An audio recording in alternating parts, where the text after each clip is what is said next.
Good morning, Metro Nui! Welcome back to another episode of the Barraki Talk Show. We're your hosts, the Mielik brothers, Jacob, Samuel, Thomas, and we're glad you're joining us today as we talk our way through the weird and wondrous world of Bionicle. But first, coming up on the Barraki Talk Show. And this is where he actually names them Piraka, right? Because he's like, I can see you're a bunch of evil, traitorous, duplicitous ne'er-do-wells. So he's like, I'm going to call you... Did you use the word ne'er-do-well? Yeah. So then Hakan is defeated, and the Shadowed One asks Vezok if Hakan should live or die. And no hesitation, Vezok's like, kill him now. Dang. Dude, I'm imagining, Axon just with his mask of truth going around the proc, and it's just like, ding, ding, ding, ding, ding, ding, ding. Like, it's completely useless because everything they say is just a lie. All that and more coming up on the Barraki Talk Show. Before entering the 777 stairs, Zaktan remembers all the tales of the Piraka's adventures as Dark Hunters.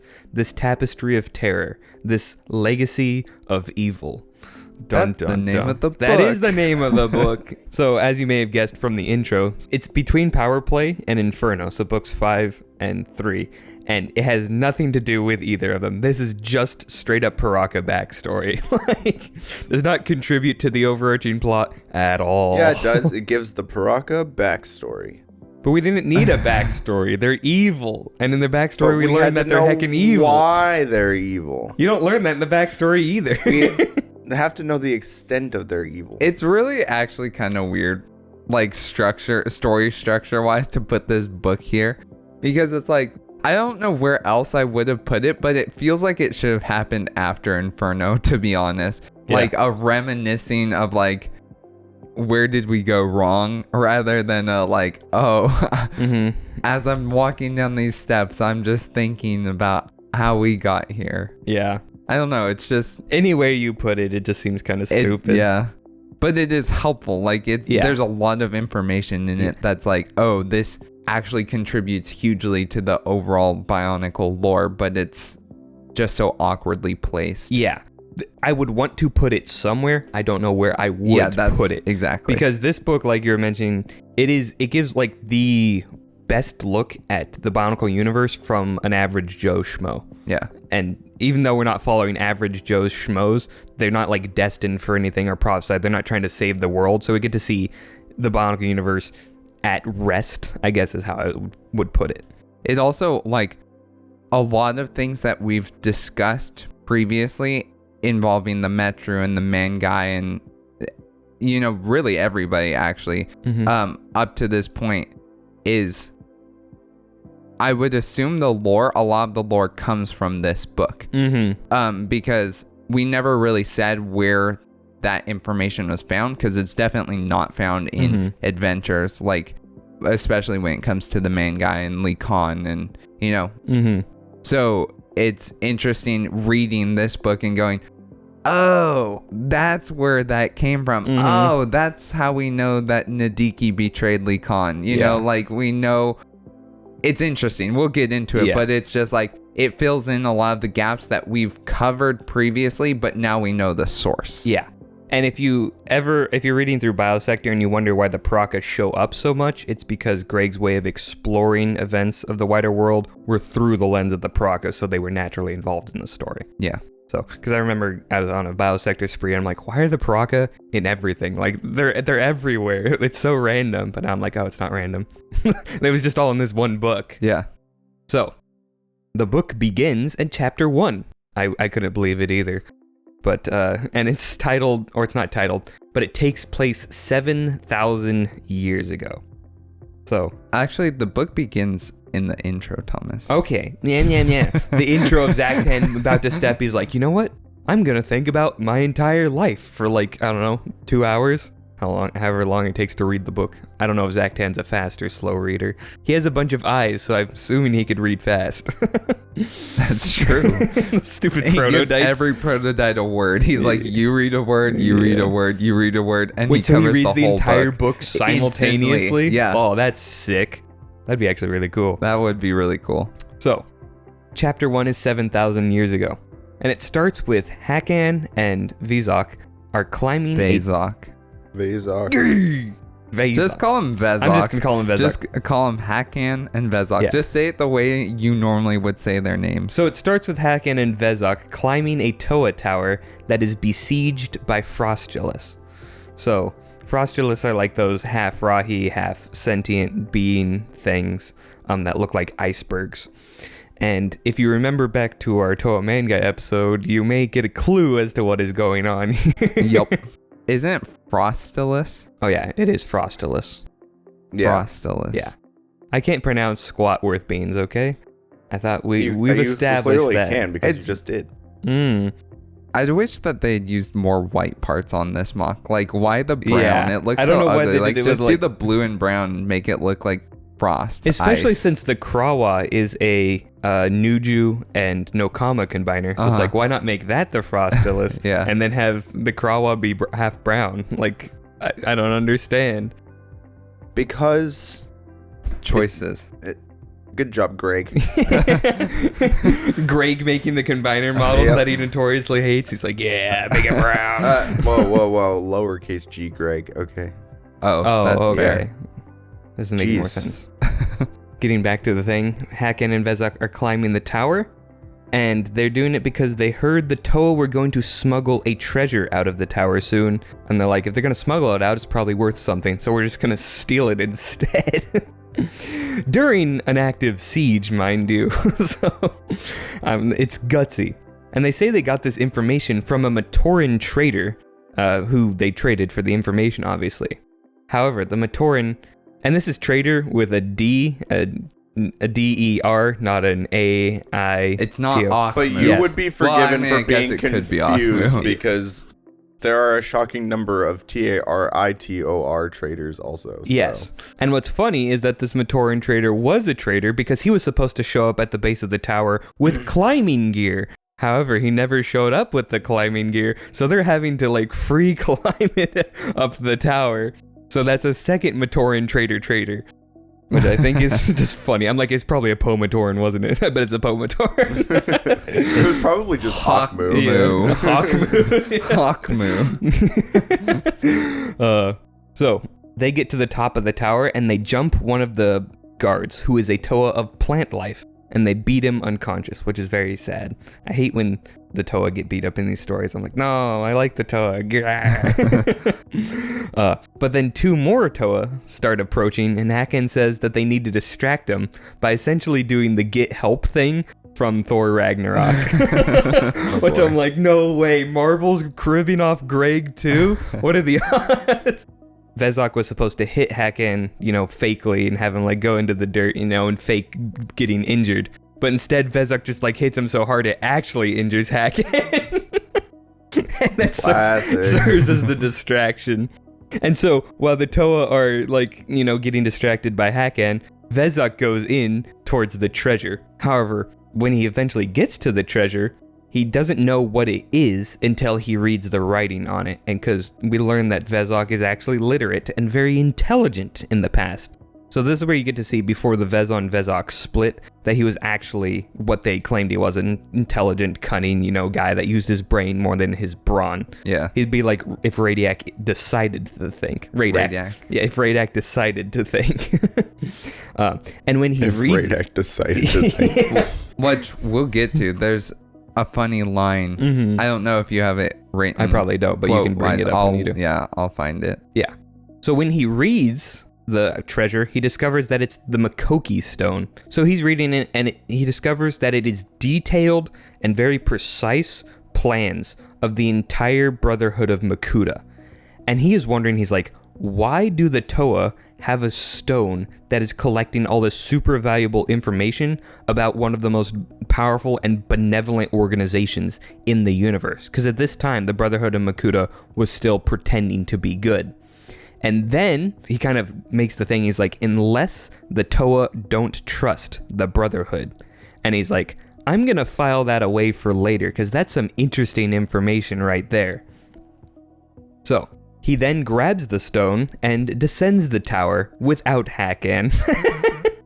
And as he's going down with the Makoki stone, I think he hears a voice and he looks around and there's just a blue guy floating right next to him. And when I saw this first, I'm like, a genie? Like it's described like he's a genie, but it turns out it's just Ancient, who is the right-hand man of the Shadowed One. We finally get to talk about Ancient. Yes, and so Ancient is like, man, I'm really impressed that you're able to steal this from a Toa Tower in the middle of a siege. However, if you don't give me the Makoki stone and get recruited into the Dark Hunters, I'm gonna kill you. Basically. And then Vezok's like, you know what? I think I'm gonna join the Dark Hunters. Which is such a funny origin for his so joining. Clever. Yeah. Like, really used your intelligence there, didn't you, Vezok? So then chapter 2, it's no time jump in the future because it's a pretty direct continuation, where Vezok and Hakan are brought before the Shadowed One, because Hakan managed to survive and also get accosted by Ancient. Good job, Hakan. Yeah. Stay winning. Because when I saw that, I'm like, how is Hakan going to get out of this situation? But it never really explains it. Like, the book doesn't explain how, like, Hakan goes from, like, distracting the Toa No, while I it's don't getting remember overrun. it saying. Yeah. He just shows up. Yeah. I was like, okay, I guess he survived. I mean, it's not unreasonable that he would survive. It's not unreasonable he survived. Yeah. It's just weird that they wouldn't even throw in like a single sentence to be like, yeah, then Hakan jumped off the tower and fell onto the dirt or whatever. Or I mean, Ancient it's caught him. possible it does, and I just don't remember. Yeah. Do you have the book open? Yeah, I'll go back and read it. Okay. I'm looking for the Radak quote. Yeah. So, Vezok and Hakan are then brought before the Shadowed One himself. And it turns out that Hakan got the heist information from a Dark Hunter, not a Matoran, because Hakan was kind of the mastermind and brought Vezok on as extra muscle. So, when the Matoran trader didn't show up, that's because a Dark Hunter didn't show up. And Vezok didn't know this. And then the Shadowed One brings in the traitorous Dark Hunter who gave the information to Hakan, and he brings him before, and then he kills the Dark Hunter who's a traitor, and he's like, and that's what's gonna happen to you guys if you don't follow orders, okay? But then he also he's not a huge fan of the Piraka, and this is where he actually names them Piraka, right? Because he's like, I can see you're a bunch of evil, traitorous, duplicitous ne'er-do-wells. So he's like, I'm going to call you... Did you just use the word ne'er-do-well? Yeah. I'm going to call you Piraka, right? And I have it in my notes. It's a term for uber criminal. So then he's like... Uber criminal. Yeah. He's like, if you want to leave the organization, you will die. I will heckin' kill you. So then they're officially inducted into the Dark Hunters. And that's when they go to the training grounds. And they see the Dark Hunter Gladiator, who, if you guys have watched my shorts, you know Gladiator is really heckin' overpowered. And this is where we see Gladiator beat a guy named Sidorak in a fight in the training grounds. Who could that be? I know, it's a complete mystery. Random guy, he'll never show up again. I promise. He won't. I love that. Yeah. Their first exposure is seeing Sidorak getting beaten to a pulp. It's like, of course, Sidorak would lose. Yeah. Yeah. Well, the funniest thing is because Sidorak was like, I want to be a Dark Hunter, and the Shadowed One's like, okay, you just got to pass this training test. You have to beat Gladiator in a one-on-one fight. And if you've seen the two mocks side by side, you can take a guess who would win. But it even narrates in the book that Gladiator ducks and dives and dodges, and like he's way faster and more agile than Sidorak, as well as being bigger and stronger and possibly more intelligent. Whereas Sidorak is just like charging ahead, and then Gladiator just two taps him and he's gone. It's like, that's about how I thought it would go down. Yeah. So then Sidorak gets booted out of the Dark Hunters. Boo. Yeah. What a loser. So, then we go on to see that the Shadowed One says that it's Hakan's turn, and then he shoves him into the arena to go fight Lariska, who, if you know anything about the short I did on Lariska, she's also really stupidly overpowered. So, he's now one-on-one with Lariska, and she's not going to kill him, but she's definitely going to rough him up if she wins. He needs to win to kind of like prove himself to the Dark Hunters. And also this is the start, or I guess the continuation of a long trend of people just shoving Hakan into things because literally nobody likes him. He doesn't have a single ally on Earth. Like, people want to see him dead so badly, and it's funny. I mean, he entirely deserves it. I'm not saying it's undeserved at all. It's funny to me because I also want to see him die, preferably a horrible death. Wow. Dang. The Hakan vitriol goes hard. But a funny, horrible death. He's made to be hateable and unlikable and just a scumbag. Nuju comes by it naturally, okay? Nuju doesn't even have that excuse. Yeah. So, the fight starts, and Hakan is pulling some tricky maneuvers against Lariska and making a good showing. So, like, he uses the pocket sand technique when he's down and trying to get up. Yeah. He mind blasts Lariska, and, like, she's throwing daggers at him, and he's melting them with his heat vision. But Lariska is really OP, and she manages to take him out anyway, because how it happens is he mind blasts her, and she's like, goes down, he's like, ha, I finally got it. Then he turns around to kind of gloat, looks back, and like Lariska's like right at his face with a dagger, and he's like, dang it. She's right behind me, isn't she? Yeah. So then Hakan is defeated, and the Shadowed One asks Vezok if Hakan should live or die. And no hesitation, Vezok's like, kill him now. Dang. And then the Shadowed One's like, you both passed your test, because that is the right answer for you, Vezok. Like, that was so funny. And the test for Hakan was to survive against Lariska, right? Because there wasn't a whole lot of winning in that fight for him. So I was like, that's actually a pretty cool, fun test, and very in character for the Shadowed One. Kill him. Dude, that part was so funny. That's when I'm like, this book is gonna be peak, because it's so true to the Piraka's Zero characters. hesitation whatsoever. It literally says he does not hesitate even a moment. Nope, he's just immediately kill him now. So then later on, they meet 4 other Skakti who are also Dark Hunters, and they try and get their story. I wonder who they could be. I know, it's a complete mystery. So, the first of the Skakti that tells their tale is Radak, who is recruited after leveling an entire island civilization. Wow. Which he actually could do, because he's really overpowered. And if it's just like Matoran and stuff, there's not a whole lot they could do. Yeah. Then Thok and Avak both opposed the Dark Hunters, but were captured and then converted because they were extremely useful. And also they probably like Thok, because he's just a likable fellow. Right, when I think of Thok, I think just a likable fellow. He is. He's very charismatic and He's charming. the most likable of the group. Yeah. Which Fair enough, I guess. is still It's a major low caveat. bar, Yeah. but So, and then they see Zaktan, and he's very standoffish and in the corner. And they're like, he doesn't talk to people, and he's very grumpy because he was enslaved in a protodermis mine so horrible, it was considered a death sentence. And a death sentence, like, for a Skakti, which is crazy. So, I don't know what the working conditions, but I don't know how they were able to mine any protodermis from that, right? yeah. I'm Like what is going on what in is there? the purpose of this? Yeah, but very funny. So then, Vezon remarks that Zaktan seems like he's rage and evil incarnate. Oh. Yeah.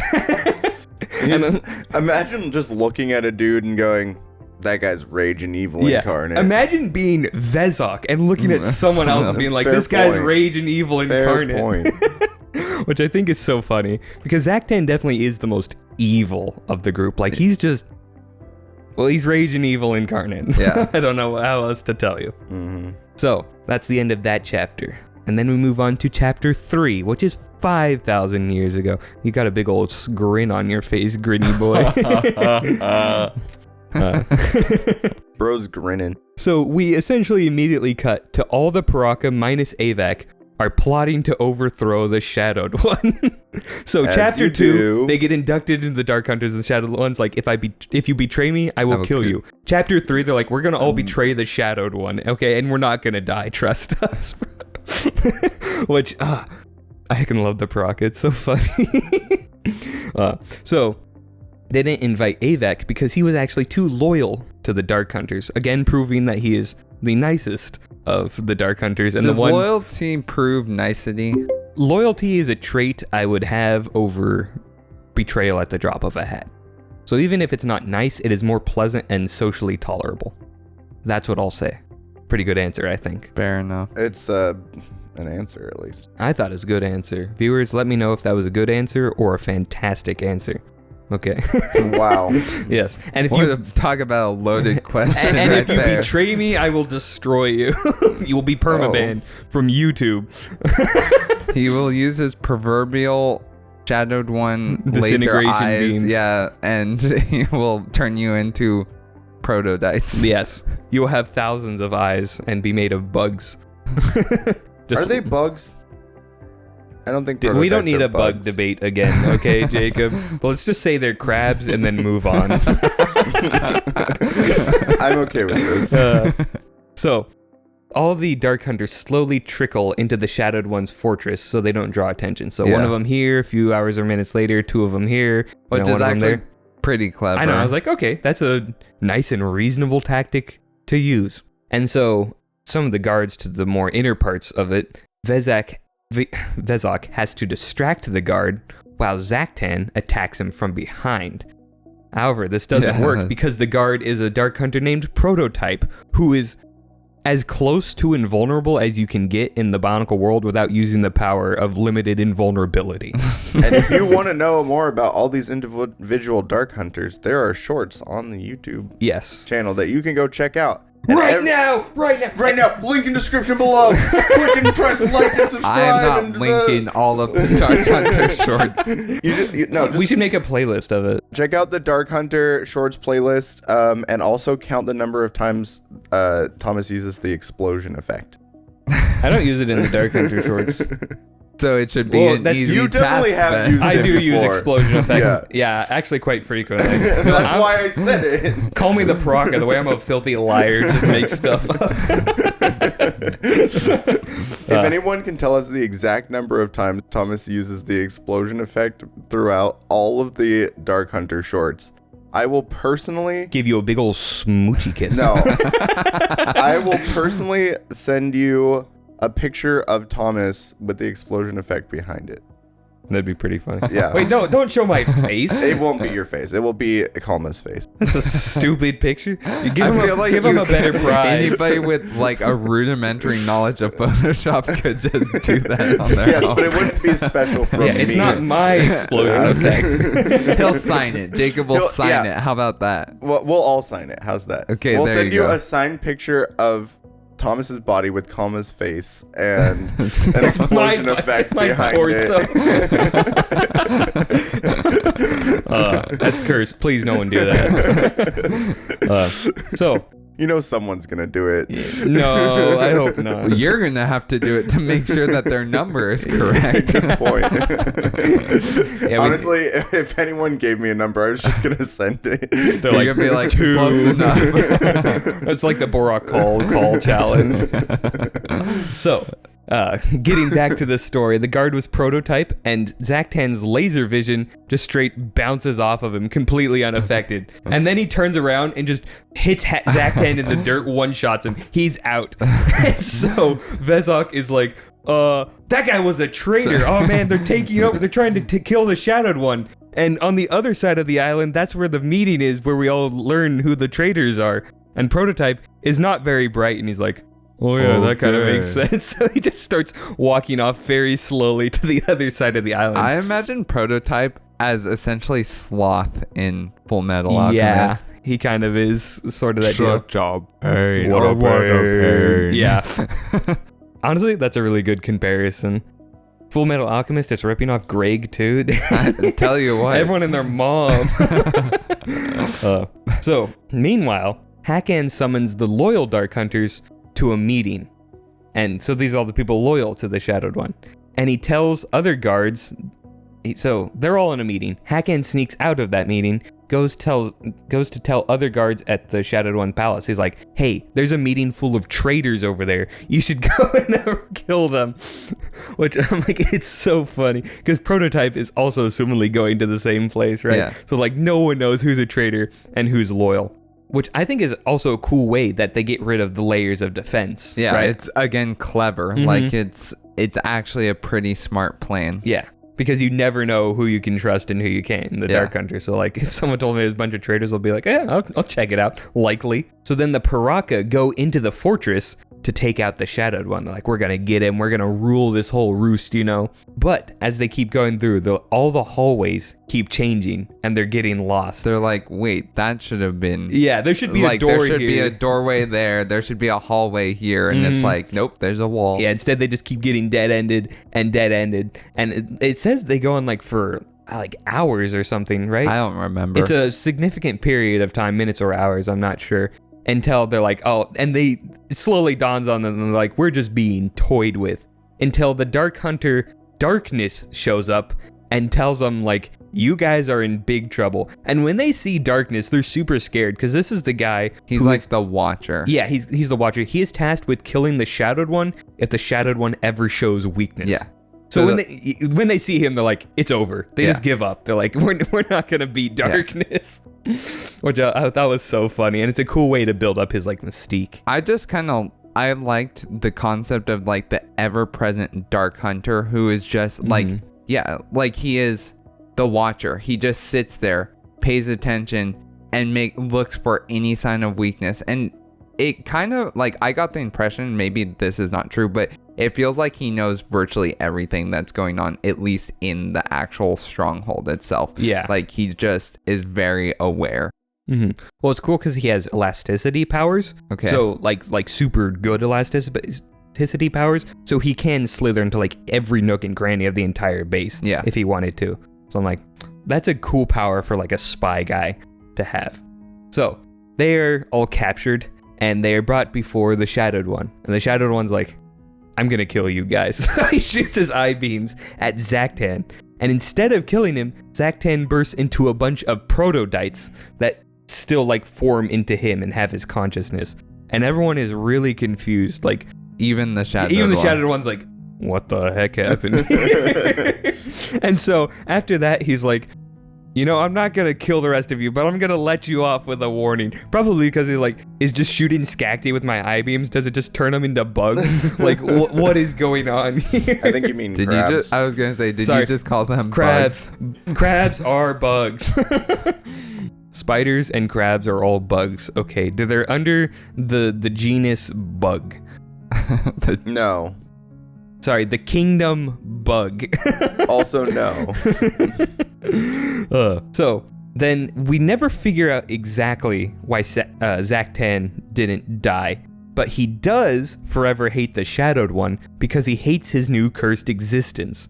Right? He's like, I don't like being a bunch of bugs because the humming is always in my ear, right? Like I can't escape and like I have to concentrate just to keep my form together. It's a living nightmare. That would be genuinely awful. To be fair, Zaktan was already evil before this. Yeah. However, if he wasn't, I would completely understand why he became evil because of this. Yeah. Oh, and by the way, the last thing you see of Hakan in chapter 1 is Vezok running away and sees the two Toa taking him down essentially, and he's like, so long Hakan, good luck, or something along those lines. It's like, I just love how much the Piraka hate each other. It's incredible. It's not that they hate each other, it's just that they don't care about each other. Yeah, that's fair. But later on, Hakan and Vezok do genuinely hate each other. Who do you think has the strongest rivalry out of all the Piraka? I mean, it's Hakan and Vezok. Hakan and Vezok? Hakan and Vezok, followed closely by Vezok and Vezon. And then second to that is everyone versus Zaktan. Nobody likes Zaktan. Everyone versus Zaktan. Literally. Who do you think has the strongest bond? The strongest bond? Yeah. I think for a... Like, who hates each other the least? Hates each other the least? Probably, I don't know. Avak and Hakan work together, but they kind of hate each other. I would say probably like Thok and Avak. They don't have any particular beef with each other. Yeah, but they also never really do much. They never really interact with each other either. But the less interaction the Piraka have with each other, the less likely they are to betray. So that may be a sign of like, You know what? Fair. Yeah. Fair enough. Nicety. Moving on. We now cut to 4,000 years later. So 1,000 years after the betrayal. And we have Avak, Vezok, and Radak are all sailing to Metru Nui. And they think about how important the island is. And so this is where I get a lot of the info for the Markjuly episode, because they kind of lay out, they're like, it's not heavily defended because no one is stupid enough to try and full-scale attack Markjuly. Because not only does it produce a lot of knowledge and a lot of materials and goods that the other islands need, it also makes so much energy that it exports it to other islands essentially for free. And so it's like, there's no reason you would want to destroy the infrastructure of Markjuly trying to take it over. Which I'm like, that is so cool and just makes so much sense, right? But obviously, the Dark Hunters aren't crazy about leaving it be. So Radak and Vezok, they dive based on the Shadowed One's information, and they find a large ice barrier. This is also the point we were talking about in the Piraka episode when Radak uses his infrared vision, because they're looking for something alive. And then Radak's looking through the ocean, and all he sees are fish. He's not seeing the large thing that they want to release. Yeah. Right. And also, there's a funny moment here where they're deciding who goes in the water and who stays in the boat. And then Avak's like, I'll stay in the boat. And then Radak's like, no, I'll stay in the boat. And so Vezok's like, one of you has to come with me. And then Avak's like, I'll flip you for it. And Radak's like, okay. And then Avak just flips him into the water. And it's like... That's honestly incredible. I know. I'm like, excellent. Mucho. And then Radak just goes along with it. He's like, fine, I'm the one going in the water. He's like, fair enough, I lost that one. Yeah, I know. Which I'm like, these guys are perfect cartoon villains. And then the Mangai Project actually has this exact scene, and it's a cartoon version of it. I'm like, yep. Checks out for me. Yeah. Right. And I think what's great about that too is like, it's one of those moments where it's like, yeah, you got me, but I'll get you back next time. Yeah, because like he's totally gonna, do the same thing when he thinks of it, right? Except this time it's gonna be probably, like hypothetically welding him into a Toa can or something. Radak doesn't do that. I know Radak doesn't do that, yeah. but it's something like that. Yeah. It's just, it's probably the most innocent interaction that the Piraka have. Like, it's just goofy fun, Still overly violent and unnecessary, yeah, but, it's just, I don't know, it's very charming. I can love it. Read this book, guys. It is so wonderful. If you like evil, I suppose. That's a crazy thing to say. And legacy. If you're a big fan of evil, you should check out these books. I'm not going to mention the one I was thinking. So then Radak and Vezok dive, and they go and break through an ice barrier, and it takes a long time. It takes them a long time. And they have to keep coming up for breath and whatever. But eventually, they break it, and out comes the Kanohi dragon. And so the ice barrier I thought was a really good tip-off, because we know that the Kanohi dragon is weak to ice. Yeah. So I'm like, okay, you could have figured that out if you wanted to. Which I'm like, that's neat. So the plan is to step in and stop the dragon as it's rampaging on Markjuly, then use the bargaining power to force Duma to let them establish a base there. Which I'm like, that's a pretty good plan, and I think Dark Hunters could take out the Kanohi dragon. And Radak is actually the one who figures this all out, because the Shadowed One didn't tell him. He's just like, go release this giant creature. But then Radak is like, oh yeah, this is why he's doing it, so that we can do this. And then Vezok is like, that's a little spooky. I thought this guy was dumb as bricks, I'm going to have to keep an eye on that. That's the quote that I was thinking of, where Vezok, he says something along the lines of like, I'm going to have to rethink how smart Radak actually is. And it's like, yes, that is... But no, you won't, because he'll never use that again. And that's why it's so frustrating reading that, because you're like, oh, that's an interesting dynamic. Maybe that's going to come up. Nope. Yeah, it's especially interesting dynamic because it's Radak using his unnerving intelligence with actual smart Vezok there. So when you go to current times Piraka, if Vezok was dumb again, he couldn't account for Radak's intelligence. Yeah. Which would have made for some cool conflict, but it's like, we never get it.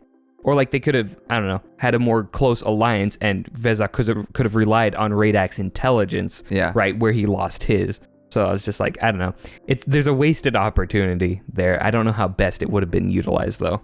So then the Kanohi dragon is rampaging, and as it's rampaging, the Piraka go and they visit Duma. And they're like, well, let's make you a little offer, okay? They're like, I'm sure we can sort this out. they're like, we'll make you an offer that you can't refuse, and Duma's like, refuse. Yeah, he's like, no, I'm just gonna refuse it anyway. And they're like, you can't do that. Yeah, and Duma, this is his best moment, I think, ever, because he is stone cold in this moment, and he's like, I'm not dealing with Dark Hunters at all. Like, you guys suck. No, tell the Shadowed One to like get the heck out of He's there. like, we don't make deals with terrorists. Yeah, exactly. And so then Vezok's like, fine, maybe the next Turaga will be a little more cooperative, and he's gonna shoot his harpoon at him. So I guess that's a use of the harpoon. Oh, Just a nice. normal harpoon, which is still so funny to me. He doesn't use his buzzsaw though. Yeah, which would have been funnier. So he then shoots the harpoon, and it is intercepted by a Toa. And he looks around, and he sees the Toa Mangai now all like dropping from the rafters and whatever. And there's like 12 of them, right? And the Piraka are like, there's only 3 of them here, and they're like, I'm not liking these odds against like 12 Toa. And so they end up leaving, and the Duma's essentially like, don't come back. Well, and it's interesting because the Mangai were not there. That was the first time they're assembled, right? So like them showing up right at that moment was very opportune because like they weren't the protectors of the city. Duma had called for them. Because what I forgot to mention, on the boat, they see Vaki flying away from Markjuly to go gather the Mangai. Correct. Yeah. So I always thought that was a cool details, just like cause and effect, cause and effect, cause and effect. Yep. Excellent. Would love to see it. So then the Toa Mangai take out the Kanohi dragon, and they deliver it to Zia because they can't actually physically kill it. It's just frozen in a gigantic block of ice. Because it's a heckin' Kanohi dragon. Yeah. Think it's so funny that like, and I can't remember if we just like actually covered this. We said that they put it on Zia, but like they literally ask for it. Like, well, we'll get there in a second here, but it's like, it's not like, oh, where should we put the Kanohi dragon? Zia, they're like, give it to us, please, please, please. Like, you guys got a Kanohi dragon over there? Well, do you want? Are you gonna finish that Kanohi dragon? We'll take that off your I hands. promise we won't do anything bad with it. Fingers crossed behind bag. Yeah, especially when you see who the one is that makes the deal. They go to deliver it, right? And like a black-clad Vortex comes out, and she's like, "I'm Rudaka, and on behalf of Zia, I welcome this Kanohi dragon onto our island." And they're like, "Are you sure you can handle it? Because it's really stupid powerful." She's like, on other islands, it's a monster. On Zia, it's a pet, right? And it's like, you guys are... Bad plan, y'all. Bad plan. I'm like, you're evil and you're egotistical, but it's a combination that makes it actually kind of cool. I just want to know, how the heck did they transport this giant dragon? Boat. Well, if it's in ice, I assume maybe it could have just floated. Isn't it a huge dragon? I think it was by boat, but I don't remember. It would be so funny to see it just encased in a solid block of ice, and they're just like, they're in boats, like either pulling it or like shoving it just all this way through the ocean. I mean, they had Zia. 2 toe of water. They could have kicked up like some sort of current or true, something. I suppose. Yeah. And if you had the toe of ice and the toe of like air, you could have just been like pushing it with a gust, with tide, and just manipulating the ice itself. Or you could just like freeze like a ramp underneath it, so it's like constantly sliding down. What? All the way across the ocean? Yeah. I don't think that'd work. It wouldn't be like one giant ramp. It would just be continuous ramps. Like you're basically just raising that. You know what I'm saying? I guess that seems like a lot of work. It does. What I think they should have made a ramp off the side of the Colosseum. So they put the thing at the top. They slide the iceberg down the entire length of the Colosseum. Then it takes a sick jump all the way to Zia. I mean, the Colosseum is really, really, really tall, so... Exactly. Yeah. I think a 3-mile drop is enough to get it, at least a few feet to start.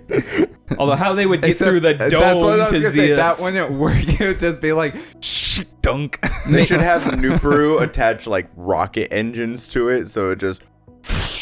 I thought you were going to say, like, they made a giant bobsled track through the tunnels That to would Zia. be right? So it sick. starts That'd at be the really top of the sick. Colosseum to get the energy, right? Mhm. So it's like, then it all just is this huge, long bobsled track all the way to the island. That would have been the smarter play, actually. Take I think notes, we've watched Mangai. too much Phineas and Ferb or something. I don't know. Hey, if you can create matter out of nothing, I think the bobsled track isn't that crazy of an ask, okay? That's a completely fair point. So then we cut to chapter 5, which is 3,000 years ago. So again, advancing another 1,000 years in the timeline. Which, the 1,000-year skip thing is just like, did it really need to be 1,000 years? Okay, The so timeline of Bionicle does not need to be that long. I have serious problems with these skips when we get to the last chapter. So just bear that in mind. That we're going 1,000-year chunks here. Okay. So 3,000 years ago, Lariska and Hakan are in Ga-Metru.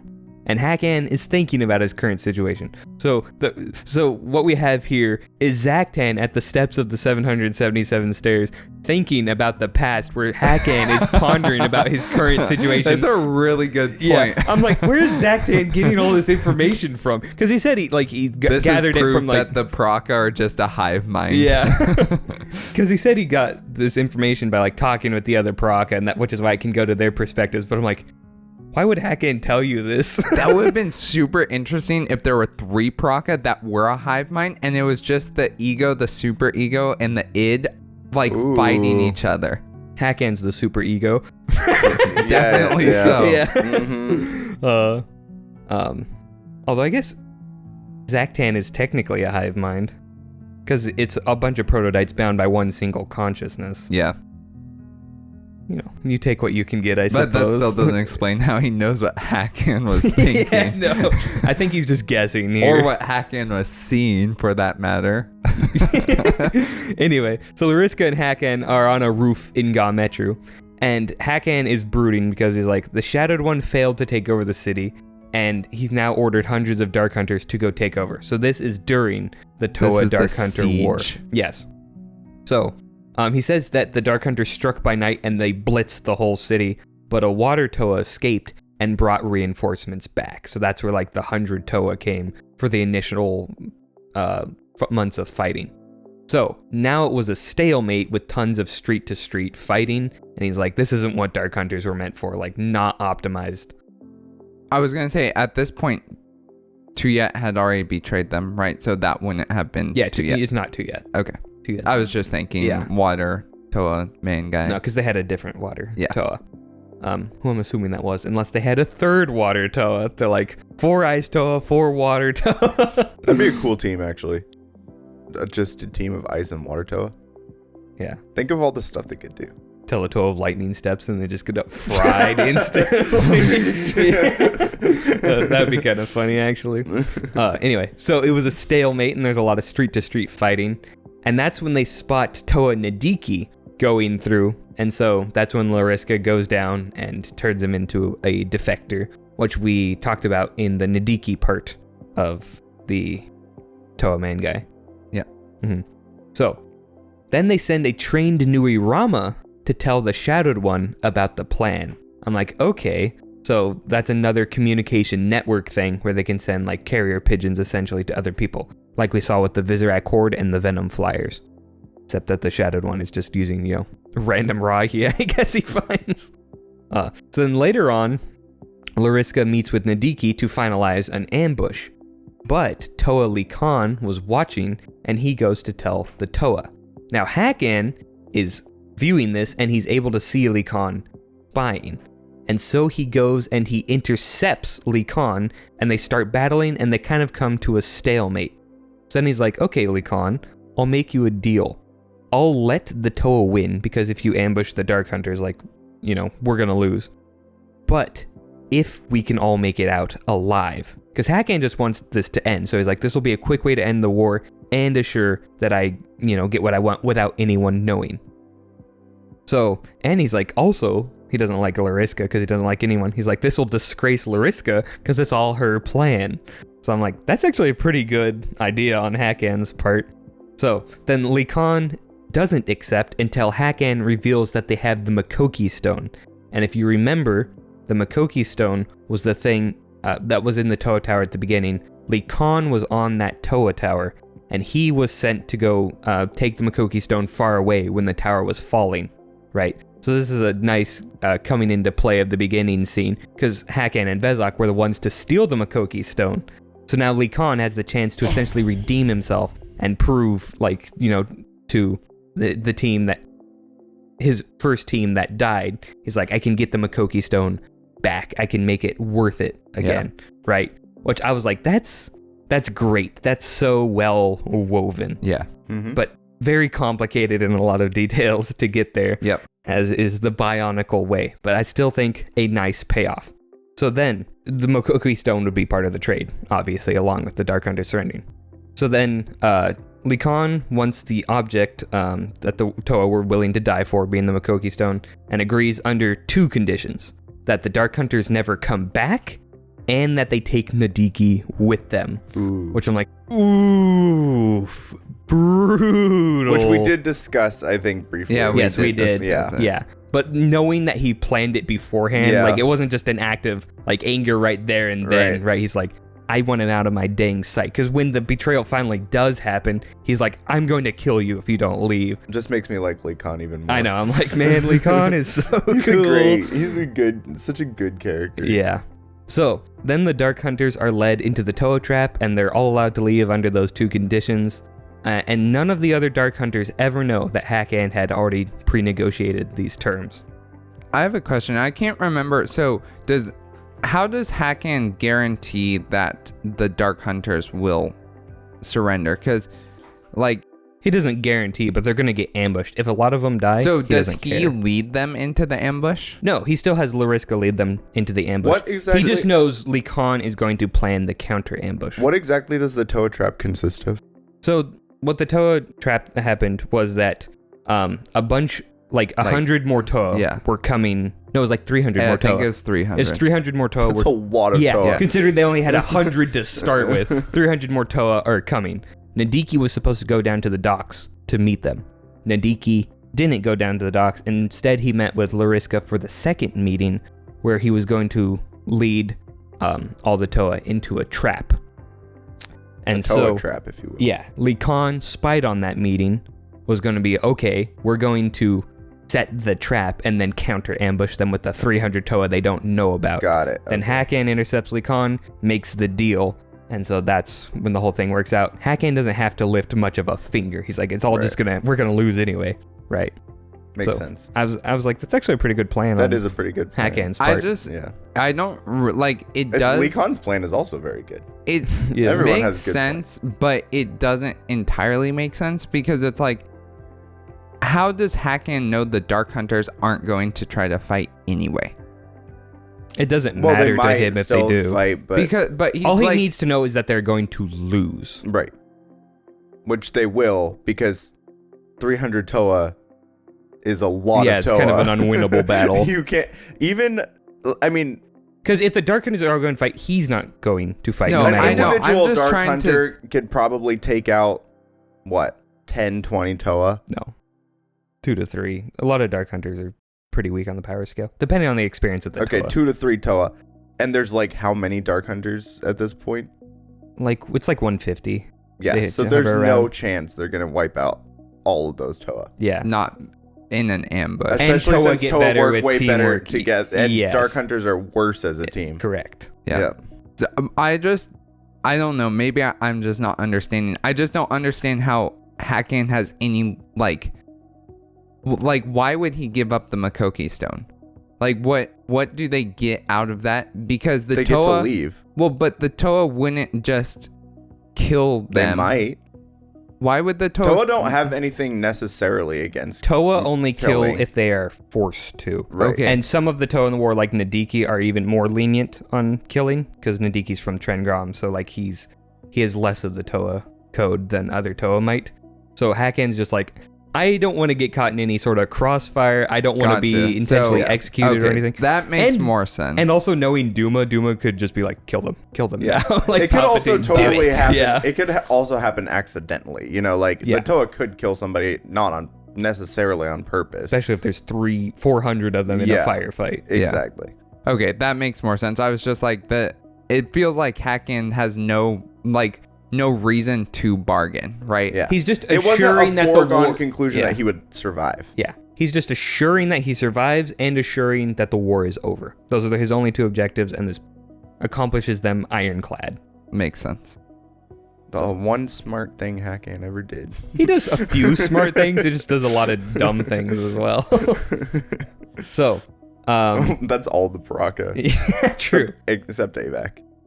So, the Dark Hunters are all ambushed. They never figure out Hakan had anything to do with it. But then very soon after, the Shadowed One steals back the Makoki stone and ransoms it off to the Brotherhood of Makuta. Mm-hmm. The funny thing is, though, how he ransomed it is he broke it into 6 pieces, and he's like, okay, each piece goes to the highest bidder. And then the Brotherhood of Makuta was the highest bidder on every single piece, so he made a killing on it, right? Mm-hmm. I'm like, that's really cool. What a great way to do that. And then he punishes Lariska and Nadiki and transforms the Nadiki later on, that we saw in Birth of a Dark Hunter. But he forgives Lariska because he has a soft spot for her. No, it's because Lariska's really, really good at what she does. So he does take her arm, though, right? Is he the one not from that, but he took his arm because she tried to hide loot from him. Oh, yeah. Nice. So he's like, off with the arm. That's Rudaka is the one who mutates him, Nadiki under the orders from the Shadowed One. Mm-hmm. Correct. Yeah, because the Shadowed One is sitting there the whole time, like just waiting for it to happen, and then he's just laughing in Nadiki's face. You have to remember that Rudaka literally works for everybody. Yeah. Actually, they mention that in this book. That's where you learn that she is for sure taking secrets from the Brotherhood and giving it to the Dark Hunters, and it's likewise. I love this era of Bionicle so much because it just brings everything together. Dude, that's why this book is so phenomenal. You get to see how the world works. You get to see all the random agents like interact and have like a purpose. And it's just like you get a new perspective on all the events. You're just like, it's wonderful. Yeah. It's like we're not following a group of Toa for once. Which there's nothing wrong with that. I love the Toa. Well, I love the Toa Nika.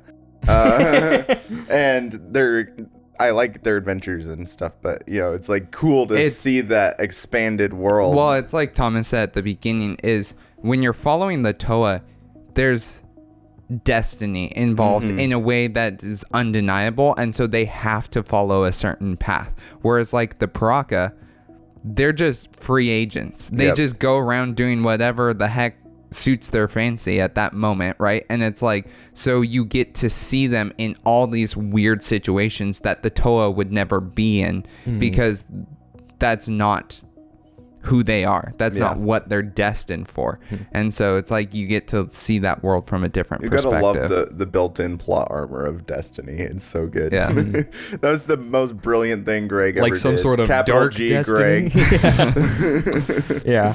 And also, I like it because you get to see the Piraka, because from like the Toa perspective, the Piraka are stupid busted. Like they're just overpowered at the wazoo. But the Piraka are taking on missions that are difficult even for them, right? Because they're not immortal, they're not invincible. They have flaws and failings and weaknesses, right? So like seeing them take on stuff where they're scared, like when they're climbing the Toa tower, it's like, we can't take on like the 20 Toa stationed here, right? We got to sneak in and be stealthy. The power scaling of Bionicle is just hilarious too, because you have Matoran, who like basically can't do anything, and then you have like literal God, and it's like they're all just hanging out in the same places, and it's like, okay. Yeah. It then goes to chapter 3, which is 250 years ago. Chapter 6, which is 250 years ago. Chapter 3, actually. In true Bionicle fashion. We revisit chapter 3 from a different perspective of a dementia patient. So this skips 2,750 years ahead. Yep. Yeah. So now it opens with Radak at a Dark Hunter outpost, and he's I was using some Warhammer terminology. I'm using Warhammer terminology, and he is crumping Makuta gits all over the place. So he's just killing Brotherhood of Makuta agents like left and right, because he's Radak and they're getting attacked by the Brotherhood of Makuta. Because this is now in the era of the Dark Hunter Brotherhood of Makuta war, because the Dark Hunters, for a mercenary organization, sure get into a lot of full-scale wars. So it's now him contemplating things and how things are currently going. So man, Zaktan must be a mind reader. So he's going over how the Brotherhood of Makuta Dark Hunter war started, and it's because the Dark Hunters failed when the Haga attacked and the Shadowed One wouldn't let Makuta execute the hunters, who were Rudaka and Nadiki and Kreka were all there when like Destral got attacked, right? Yes. I just thought of something because you're like, because of saying Zaktan if he was a mind reader. This would have made way more sense if it was framed as Kongu listening to all their thoughts. If they were all thinking individually on the way down. Dude, that would have been sick. It would have been like, that would have actually made sense in context of the story, but oh well. Because the Toa did follow them down. Yeah, it would make sense. I'm just wondering, because some of the events in here would be kind of spoilery. Like when Zaktan figures out the thing, we wouldn't want the Toa to know that exactly. That's true, I suppose. Yeah. So you either take the thing of like the Toa have information that they shouldn't have and would kind of wreck the story, or that Zaktan is just omnipotent occasionally. I think that's funnier, so that's what I'm gonna go with. Yeah. I've been trying to think of any sort of way to justify this. I'm like, I can't think of it. Like, because I don't think the other Piraka would tell him any of this. It's just useless information that Zaktan and they would already know at the time. Yeah, so exactly. it's purely exposition. Or it's stuff that or it's stuff that Zaktan has literally no way of knowing. Yeah. Like, it's not, like, the other Piraka would never tell him, even if they, like, Hakan would not tell him that he betrayed everybody. Like, that doesn't make any sense. Betrayed them to Lycon. Yeah. Like, that's not something he's gonna tell. Yeah. So maybe he got hold of a mask of mind control at some point. Or he got hold of Kongu's mask. Yeah. Read all their thoughts. Axon. He's like, look at them. Make them tell me the truth. Axon looking at him. Oh boy. Maybe Zaktan and Kongu were secretly in cahoots, and Kongu just read everyone's mind and gave him. You just think all green guys act the same, gringos. Dude, I'm imagining, Axon just with his mask of truth going around the proc, and it's just like ding, ding, ding, ding, ding, ding, ding. Like it's completely useless because everything they say is just a lie. It's like in Harry Potter when they have the sneakoscopes and they're just going off constantly because it's like everybody around is lying. Yeah. It's like, yep. Okay, so then, so Radak's reminiscing. He's like, the Dark Hunters on Destral failed to stop the Toahaga from, going ham and like destroying everything. And the Shadowed One wouldn't let Makuta execute the Dark Hunters. Obviously, because the Shadowed One's like, no, those are my guys, I'll take care of them. Those are my boys. Yeah. So the Brotherhood was already not happy with the Dark Hunters for that. So then when Kreka and Nadiki failed and, whatever, and then were then later Makuta. killed, that was kind of the last straw when the Shadowed One found out in Time Trap. He's like, okay, it's full on war now, boy, because I kind of hate your guts, great Makuta. And it even acknowledges, it's like, the Dark Hunters normally would just get obliterated by the Brotherhood, right? But there are mitigating factors. The first being that the Great Cataclysm has happened, so there's still a lot of damage control that needs to be done. Uh-huh.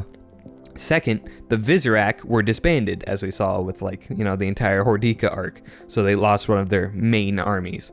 Third, the Toa, all around, all the Toahaga, every other Toa is in full rebellion against the Brotherhood because they know they're heckin' evil now, right? Yeah.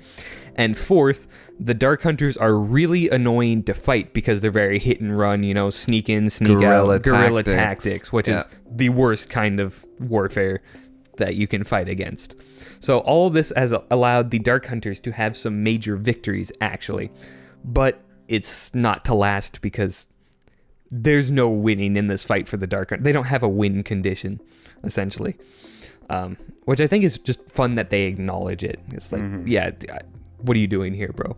So, as they're at the fortress, Rudaka comes over, and Zaktan treats with her. So he's like talking with her.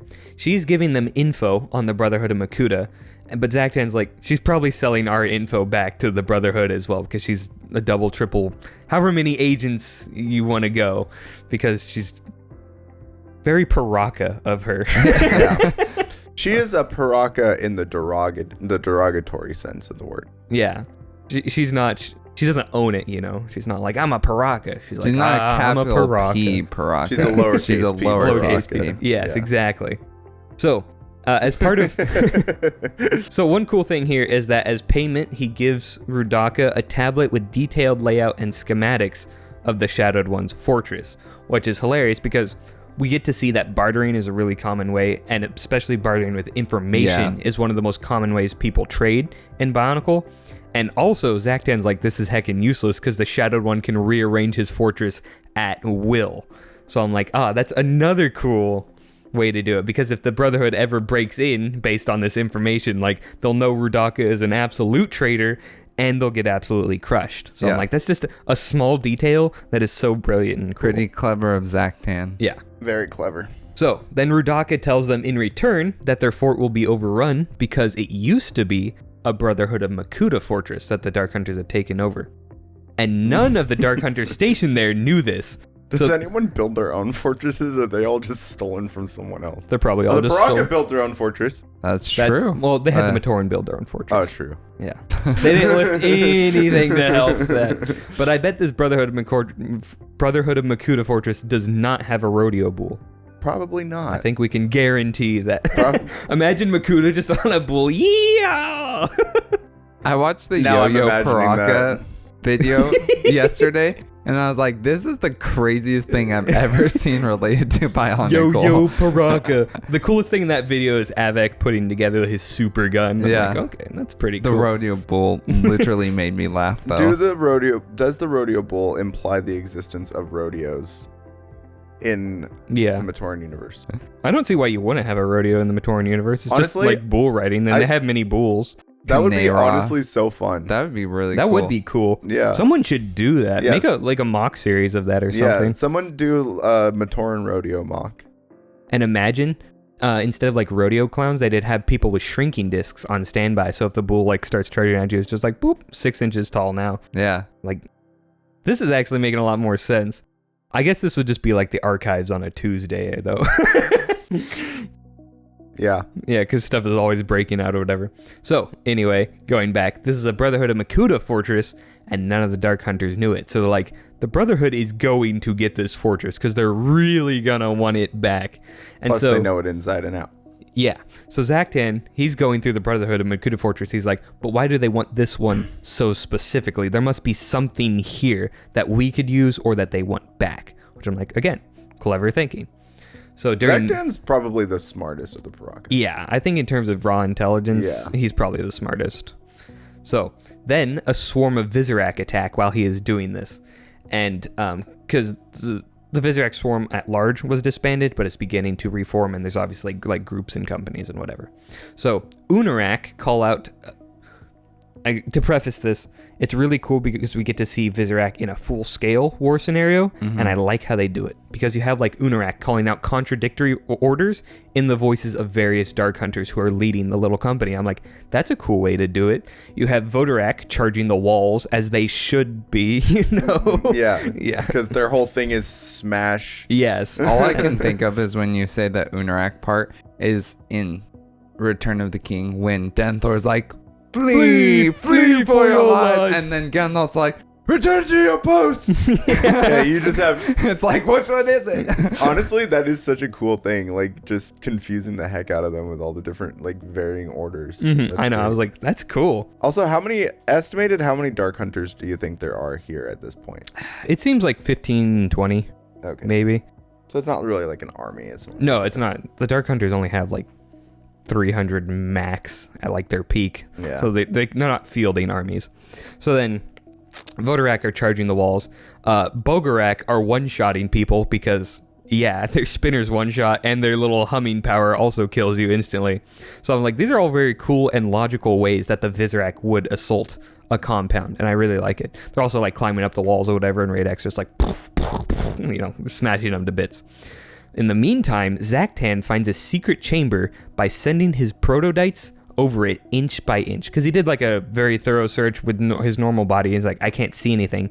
He's like, unless there's something here that I really need to search. So he takes a while and he just sends like waves, one prototype long waves all over the entire surface, searching every nook and cranny. Cool. Which I'm like, that is so cool. So he eventually finds a little door that opens into a secondary room. And inside are a bunch of carvings that detail the entire Brotherhood of Makuta plan. So Their plans are for the Great Spirit, who caused the Great Cataclysm, the time frame of when all these plans would take place, the fallout most likely of what the Great Cataclysm would be, the tangential eventualities like maybe a Toa of Light or whatever coming up, and it even goes so far as to give specific instructions on letting the Toa Nuvo win so that they can awaken the Great Spirit so that Makuta can like take over and stuff. And so the fruition of these plans would mean the end of all other factions and peoples aside from the Brotherhood of Makuta. And this is when Zaktan is realizing, essentially, he's like, oh my gosh, they are planning to kill God, and not only are they able to do it, they are almost completed with their plan. And that shakes him to his core. He's like, the Great Spirit's like dying. He's maybe already dead. That's insane. But then he's like, I now know these plans. Maybe I can get a bunch of loot and power out of this now. Dang. Which I'm like, what a crazy first thought. I know, because like Zaktan, like he's beaten, he's defeated. He's like, this is crazy. The scale of this treachery is unimaginable. But he's like, but what if I do just a little bit of treachery? And I'm like, there's the Piraka we know and love. I like how when Artaka finds this out, it also shakes him to his core, and he's like, you can go. And in this case, it's like, it shakes Zaktan to his core, and he's like, money? Yeah. Because when your only motivation is self-interest, everything is about you, right? Yeah. And he's like, think of all the power and like land we could take in a world without the Great Spirit, right? He's like, it's all there, just waiting. So back on the main battlements, the Dark Hunters fend off the Vizorak, but Thok and Radak still desert, dooming everyone else on the fortress because they were both on the same side of the wall defending it. So they leave, the Vizorak crawl over, kill all the other Dark Hunters in the base, and then Zaktan, in the meantime, books it out of there. So all three Piraka managed to escape the fortress, all pretty much on their own, which I'm like, that's pretty funny and a very Piraka thing to do. So then we cut to chapter 7, and this is 1 month ago. So 1 month before the events of Void Nui, mostly. What makes the Void Nui events, like when the Piraka get there, really, really short. Which I guess, because like they build the entire Piraka stronghold in the time they're there. So this is my problem with this. Is it's like, okay, and there's another problem that I have with this once we go through these actual events. It's like, why? Why a month? Why, like, I understand why it's a month. I know why, but why? Like, it comes back down to the condensed timeline from the meta to the end of the story. Is like, it makes no sense. Why does it have to be a year or 18 months? Like, why couldn't it be hundreds of years? It's so weird. And so it leads to moments like this where it's like, it was a month. It was a month. They hadn't even found Void Nui. So from the moment they learned about Void Nui to the moment that they are walking down the stairs is 1 month. That seems crazy considering all the spans are hundreds, thousands of years before this, where it seems like not like a lot of stuff happens, but not that much stuff happens. Like literal whole wars get ended in between like the chunks of the chapters. And then it's like, well, but that makes sense because it's 1,000 years. Yeah. And then stuff that we know that's going to happen happens between this moment, 1 month before, and then like it just, because having the 1,000-year time span's like, okay, I guess things just move really slow in Bionicle. But then when you hit the condensed timeline, starting with the Mata all the way up until Void Nui, you're like, everything is happening like immediately, like days and even sometimes hours after one another. It's like, obviously they're not a slow moving species or universe, like they are moving. So either so many things are happening in the universe that we don't know about, or this is just seemingly contradictory with how the Matoran universe inhabitants see time. You could also argue, I mean, there's a lot of different ways you could argue this perspective. Number one, the sudden appearance and usage of the Mask of Time could have affected time in some way. No, we know it didn't affect time. Theoretically possible. That's all I'm saying. I mean, you could also argue that that would be headcanon to the extreme. Yeah. You could also argue that as the end of the world, the end of the universe approaches, things speed up and become more condensed, Mm-hmm. Like the sense of urgency is, there, where it wasn't before. I think that was probably a better argument. It's just... Yeah, but that'd have to go on like a fate destiny sort of thing where all the events are happening, and we know this is all after the Great Spirit has gone zonked out. Well, yeah, but he's not dead at that point. I know. But any destiny he has would have to be a preset. And obviously he wasn't accounting for going to sleep. Okay, so 1 month ago, the 6 Piraka have all defected, and Hakan heard rumors Makuta was dead. So they all go to loot his lair. They're all gone from the Dark Hunters because, we're not fighting this stupid war anymore. And also, the great being or the great spirit is dying. We're just going to take what we can get. And so everyone knows about the Great Spirit dying at this point? No, that's just a Zaktan thing. Okay. Yeah. So Zaktan is the current tentative leader of the Piraka because he's kind of the best choice. And as we mentioned before, he's the smartest. Yeah, he's the smartest. He's extremely cunning and socially aware. He's also the most driven, and he's arguably the most powerful. He's at least the hardest to take down. He likes hearing the rumors that Makuta is dead because that will confirm that the carvings were true, because it predicted that even a Makuta might have to die to sell the illusion that the Toa are winning. So they also learn that a Toa of Light has appeared, and they're like, ooh, that's a major game changer. Again, also predicted or accounted for in the carving that Zaktan saw. So he's seeing all this, he's like, that's a bad sign for the Great Spirit, great sign for me. So they go to Mangai. So they find Makuta's body, and it's destroyed and just completely smashed under the door, which is just such a funny image. It's like, yeah, no one would have come and cleaned it up, yeah. right? So they loot the Kraken, and as they pick it up, they're like, oh yeah, sweet, we got the Mask of Shadows. But it keeps zapping them, right, when they pick it up. So anytime it touches, it's zap, zap, zap, zap. And they're like, okay, we're not touching that anymore. that can stay here.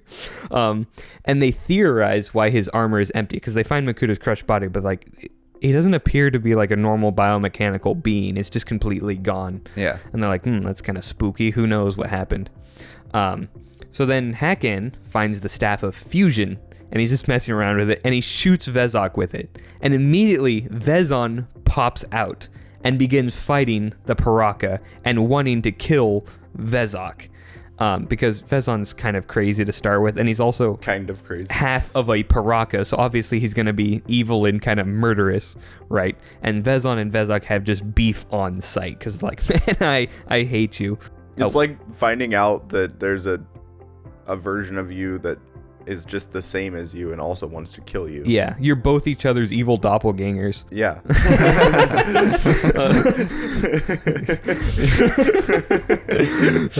So, as they're fighting, all the Piraka get a sudden and undeniable urge to obtain the Mask of Life. And they know where it is suddenly I wonder and completely. Who could possibly be behind and it has such a nothing thing. to do with all the ominous green gas that they saw or that they didn't see hovering around earlier. How Zaktan know about this green gas in his recollections that he didn't see? Also beyond me. That kind of rhymed. It kind of rhymed. So, they get all this sudden knowledge. And then a Mana Ko bursts into the chamber and begins laying waste. A super powerful, imagine a really juiced up combined Manus Crab, essentially, because it is a Manus Crab combiner. And but it's not. It actually doesn't have anything to do with. Yeah, they're unrelated to the Manus Crabs, besides being named Manus and being a combiner of the Manus. Well, they're not But Manus. they're not Manus, it's they're Mana. Mana. True. I don't know what I'm thinking. Yeah, what are you thinking? I'm zonked Thomas? off the sauce. But it is a Manus combiner, yes. Yeah. So they come in through, and all the Piraka are like, oh no, we can't beat these guys because they're even stronger than Manus Crabs. So and Manus Crabs are really heckin' strong. And that is actually one of the weirdest and most consistent things in Bionicle. Manus Crabs are really, really, really People strong. fear Manus no matter where. Yeah. And no matter who. Yeah. It's just very cool, and I like it. So the Manico bursts into the room, and it starts like shooting lasers at all of them. It's energy blasts, sorry, not lasers, you know. Laser vision is completely different from heat vision. It's its own unique thing. Yes, and they totally use its distinctions well in the story. It begins laying waste to all of them, and Avak just imprisons it, and Vezon escapes in the thing. However, a second Manico bursts into the room and frees the first from its prison, so they all decide to start running.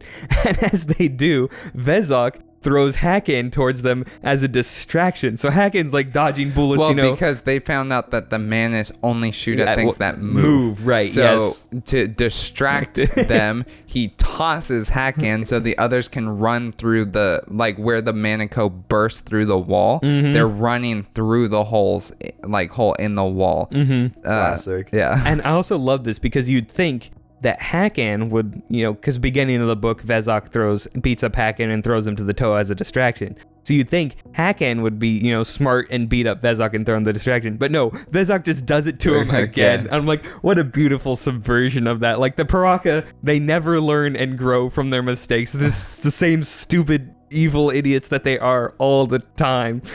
It's wonderful. So then, while the rest are going, Hakan starts just booking it towards the group. But as they keep going, they keep getting stonewalled because by massive literal stone walls because they're trying to break out of Mangai. But every time they get to one, the Manico will shoot at them and they'll like duck and dodge and it'll blast through the stone wall, allowing them to go through. So they do this for a sequence of walls and it kind of goes on for a while. And then they stop and they find one last wall, and the Piraka break through this one themselves. So the Manico stop. Yes. So like they basically get to like an invisible barrier that they just will not cross. Yeah, like they're programmed not to go further or whatever, essentially is how it's described. So the Piraka break through that wall themselves, and this puts them on the surface of Matanui, the island. And so it's just weird to think that the Piraka were on Matanui. It is really weird. Yeah, it's like It's kind of tripping me out a little bit. And they find there's no one there because everyone's deserted and gone back to Matanui. And they find the Toa canisters that are the Toa Mata used, and they chart a course for Voya Nui because the Toa canisters are magic and you just program them to go. How do they know anyway. where Voya Nui is? They got that information randomly when they learned where the Mask of Life was and that they needed to get it. Yes. From mysterious green goo, yes. So they, and it even mentions like they all mysteriously know how to get there and what Voya Nui is and what it contains. Wow, that's amazing. Yes. Just magic. But it's also here as they're getting in where Haktan is like, here, Vezok, let me help you into your... Haktan. Where Hakan is like, here, Vezok, let me help you into your pod, okay? So he goes in, and then he welds the top of the pod shut and then shoots beams at the bottom so that it'll leak. Excellent. And I'm like, genius. Hakan doesn't learn. He does, like, get his vengeance, though. Just a little bit. Out of curiosity, how did Makuta even know about Voya Nui? He knows a lot of stuff. Because they knew the plans of the Great Cataclysm. They knew the potential fallout, thus being Voya Nui shooting up into the air. He knew where the Mask of Life chamber was. So, like, even if he didn't know Voya Nui was going to blow up, he knows where it is and where it would go. And there are also prophecies and stuff about Voya Nui. So people... It's, like we said, it's not completely unheard of knowledge to know where it is. Yeah, I was going to say he also would have had agents all over.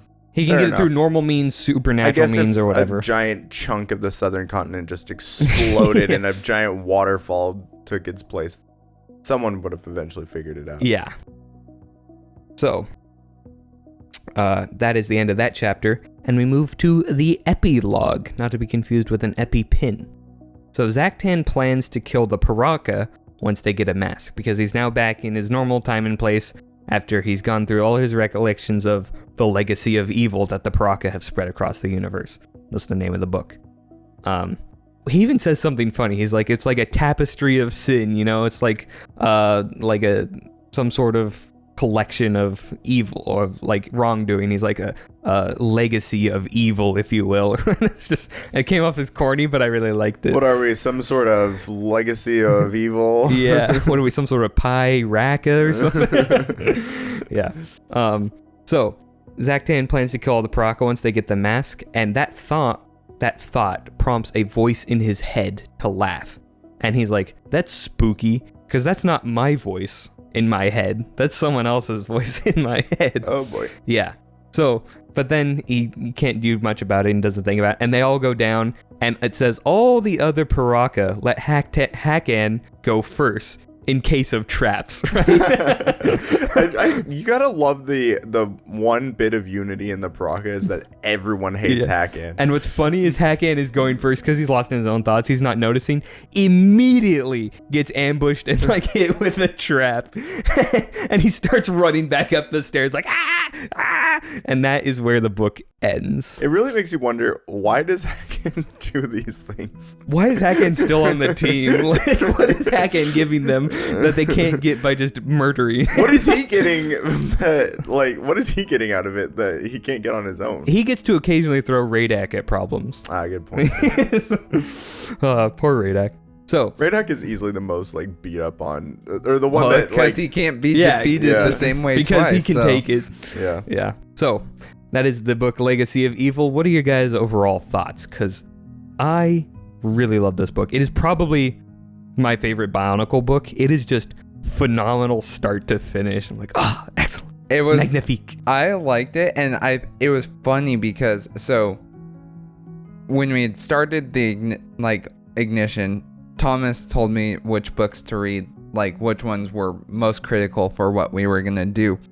And I couldn't remember if he had said Inferno or Legacy of Evil when we were doing the Toa Nika, like to have their sort of backstory. Mm-hmm. And so I started reading Legacy of Evil, and I got like 3 or 4 chapters in. I was like, this is really good. I'm like, I think this is the wrong book though, because this has nothing to do with the Anika or the Mask of Life. Yeah. And I was like, but I was hooked. Like I was already in it. I was like, oh, this is interesting, you know? Mm-hmm. And so I think that's a testament to it, because it was like, it wasn't even the book I was supposed to be reading, but I was engaged enough in the book to continue reading it.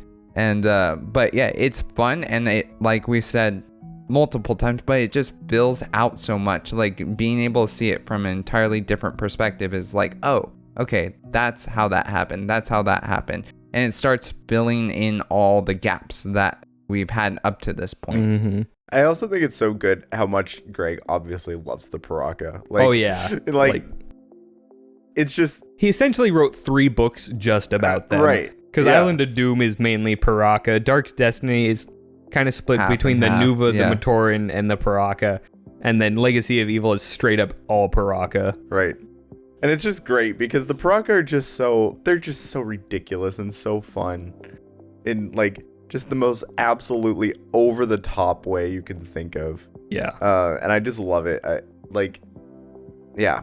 And oh my gosh, this is why I was so excited to get into this era though, of just all of the interconnection, like all of the things that like we've been building up and like exploring and expanding. Because like 2005 blew out the world, right? It's like, okay, here's all these different factions, here's what's going on, here's these characters, and then 2006 is like, let's gel them together, right? Let's make it a cohesive world. Yeah, and it goes from being this very like linear storyline with all these new elements being introduced to now we have new elements, but they're all tying back into something else that exists, you know, and that really hasn't been the case up to this point. You know, it's all been new, and now it's like new, but this is where this comes from. This is the backstory. This is, you know, all these things. Yeah. Like, so good. It's like poetry. It rhymes. Exactly. Another thing that George stole from Greg. Yeah, rhyming, the concept of poetry. Everyone's ripping Greg off. One thing, this is not a final thought, but this is something that I wanted to say about the 1 month ago chapter.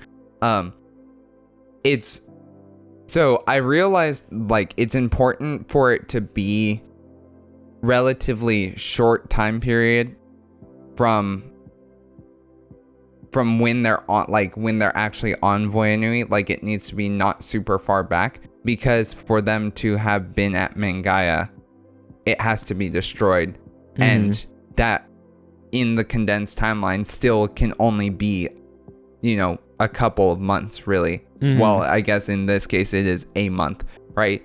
I mean, I guess Mangai could have been destroyed prior to that, but it's not a very long time.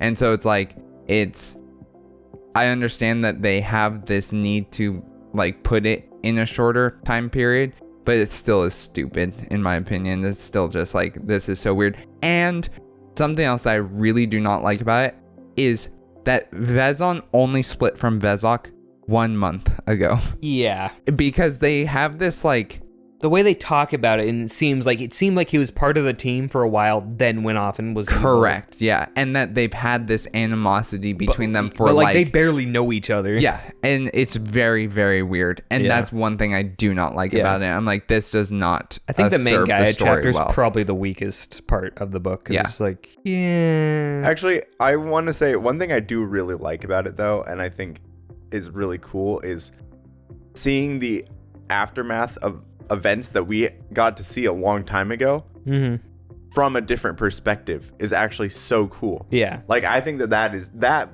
is really excellent, and it does serve to like hype up the Nuva and Taka Nuva, because like you're going through Mangai, you're like, man, they wrecked the place. Like finding a dead Makuta pterodax, that's insane. Right, and they're like, what could have possibly done this? And it's also cool to see, because the Piraka, like, no sane person is gonna loot a Makuta lair, no matter if you think the Makuta's dead or not, right? But the Piraka are just so, like, because normally the Makuta lair in 2001 to 2003 is treated as like very dark, mysterious, ominous, mystical, like unholy, essentially. But the Piraka go in and they just, it seems almost like weirdly profane. Like they're just like, they don't care about any mystic aspects of the world. They're just like, I'm here for the loot. I don't care if this is a layer of evil, right? To me, it's just stone and a mask that I can sell.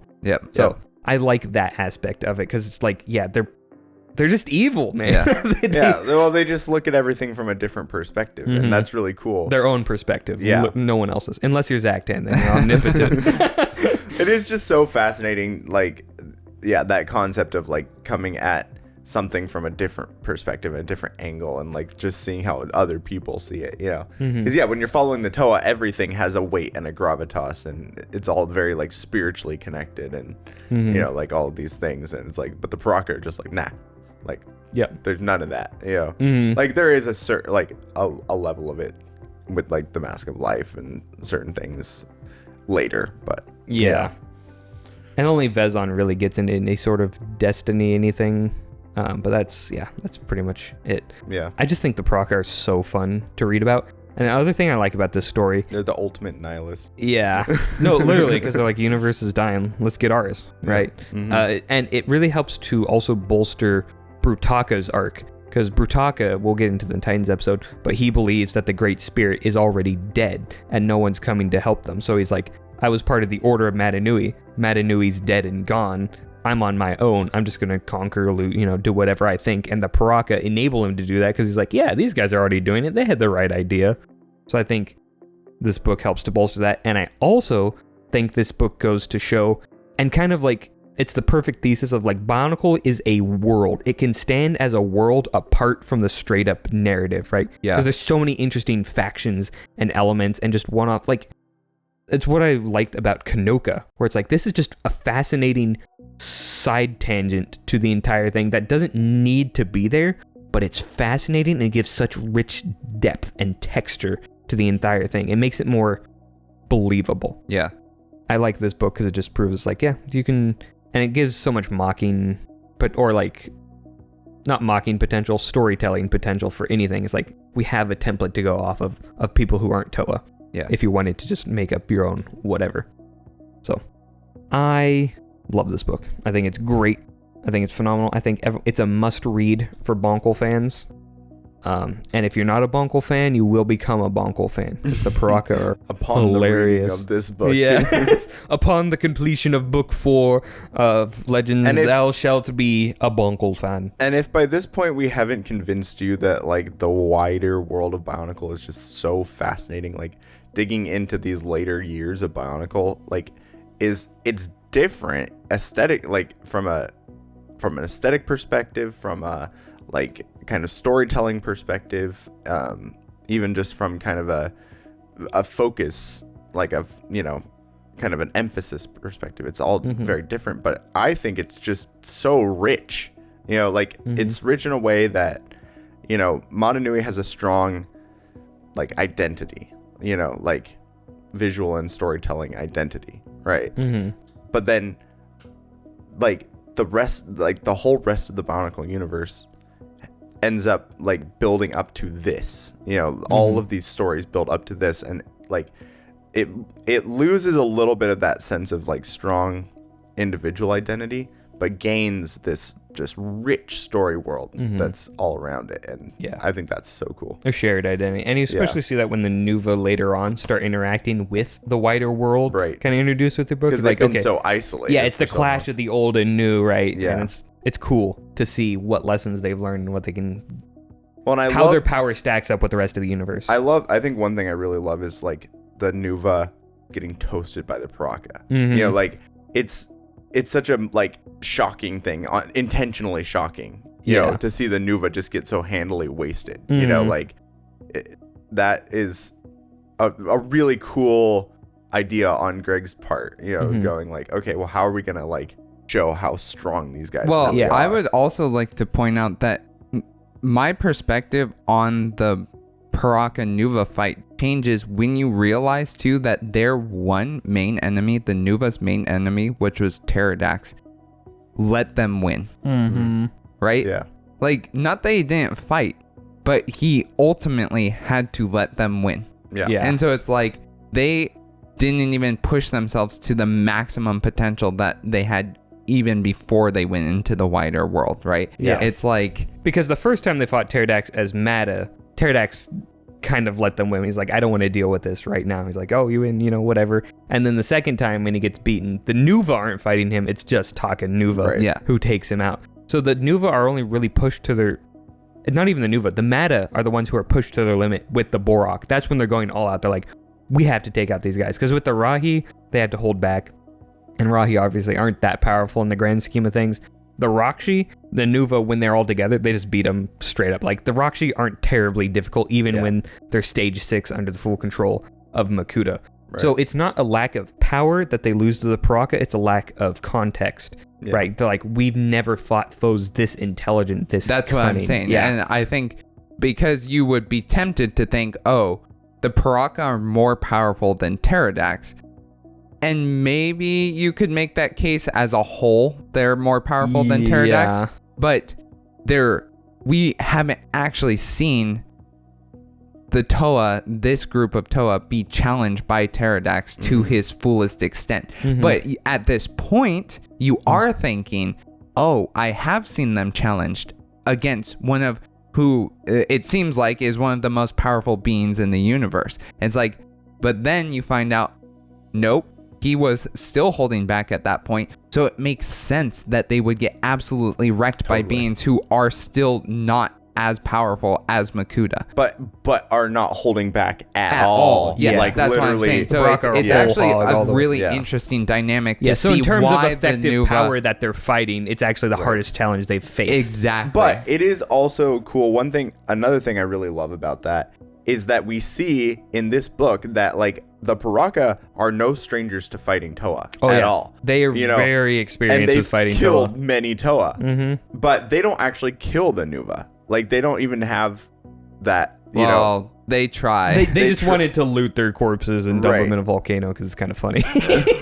but it's interesting that like the Nuva aren't just. It's not like they're just immediately killed either. So we can see that the Nuva still have something like a leg up on other regular Toa. The Nuva are definitely something special, and that's what I hated about when they're going for the rematch, because I'm like, this will be a really close fight, because the Nuva aren't stupid. They adapt and overcome constantly, right? So I'm like, they have a really good chance of taking out the Piraka here and now. Yeah. But then Brutaka speed blitzes one shots, oh, he's the best character, he's so overpowered. Yeah. He is overpowered. He's completely overpowered. But he's not that overpowered, okay? He shouldn't be the Flash plus Superman.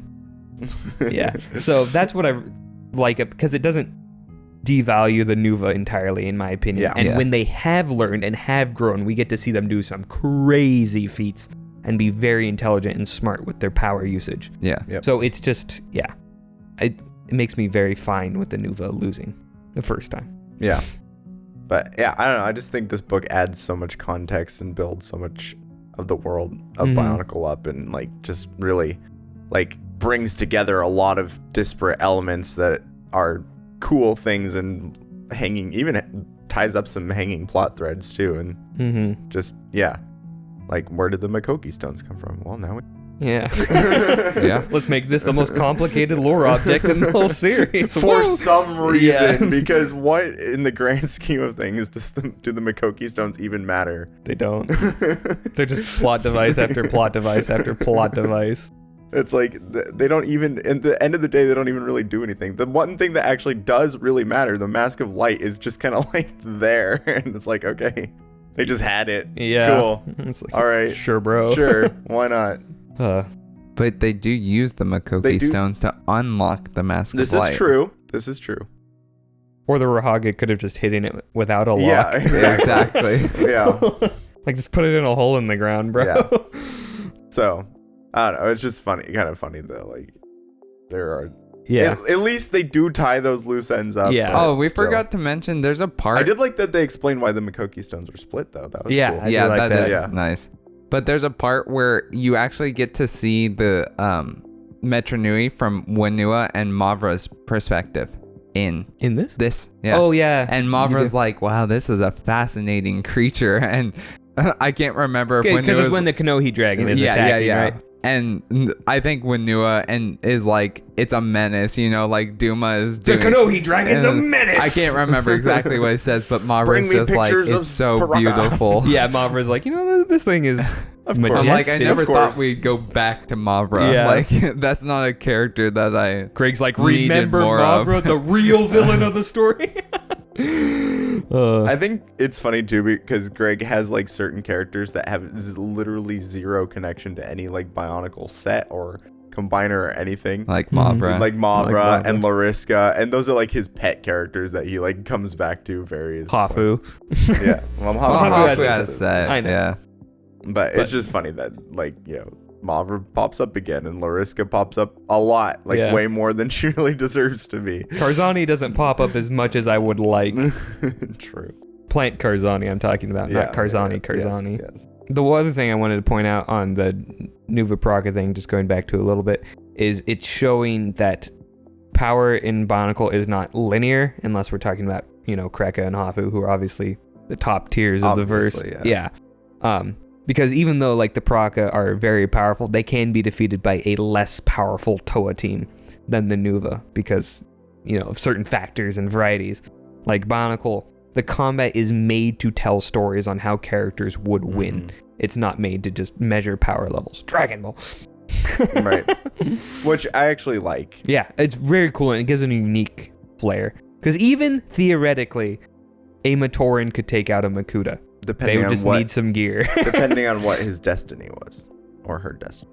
Yeah, I don't account Matoran Destiny. Are just Batman. How much prep time does a Matoran have Yeah, to like defeat a Makuta? give a Ninra Ghost like 20 years of prep time. Be like, what can you get? Or just Nuperu. Nuperu builds a super Boxor. The Toa Boxor, that's what I'm saying. Yeah. Dude, Yeah. he should have built a Boxor out of Makuta's corpse. Dang. A proto steel Boxor? That'd be, That'd be sick. pretty cool. That would be heckin' sick. I still think and he could Nuperu- carve it up using Levoc Call acid. This is completely Boxor.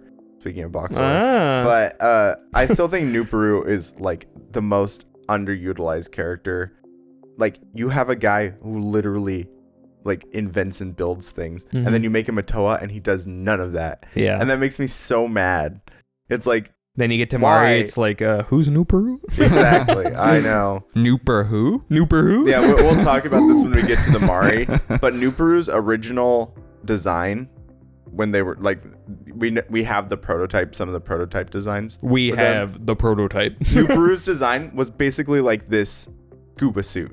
Mhm. And it was really cool. And they just like stripped it way back. That would have been It's, sick. Like not cool anymore.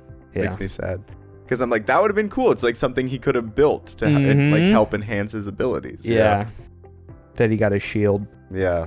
Woo. He paid dearly for it. But I think that's the end of today's episode, is it not, my friends? I believe so. It is. Yeah. Okay. Any closing thoughts, or we get it all out? I think that's about I think it. that's it. Okay. Good night, Metro Nui. This brings us to the end of today's podcast. If you enjoyed the discussion, please follow us on Spotify or Apple Podcasts. If you like to watch instead of listen, you can also find us on YouTube. The Barraki Talk Show is only made possible thanks to viewers like you. Thank you. We are live here at the Barraki Talk Show. The Taraki Bok Show. The Barraki Taki Show. And when I say live, I mean this is pre-recorded. It's live for us. In here in the studio, it's also pre-recorded. I filmed this 2 years ago, Jacob. What? Yeah.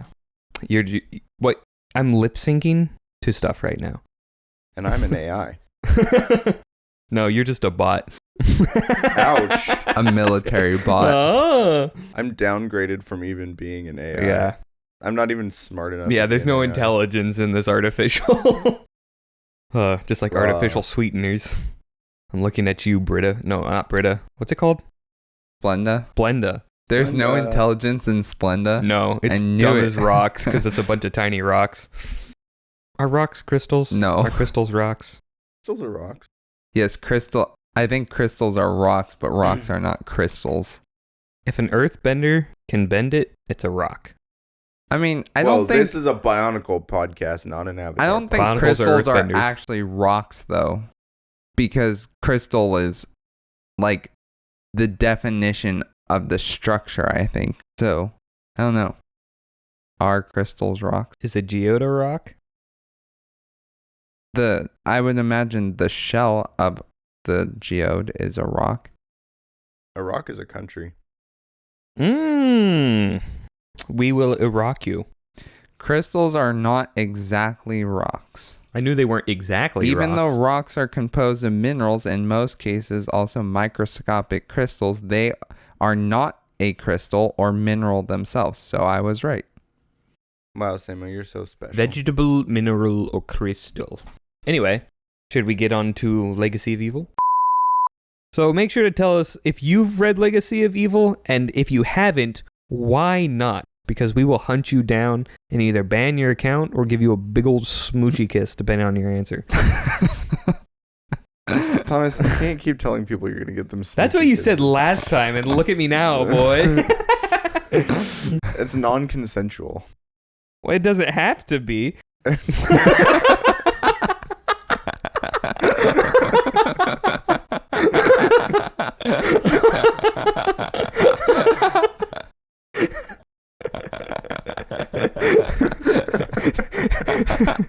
They can change it at any time.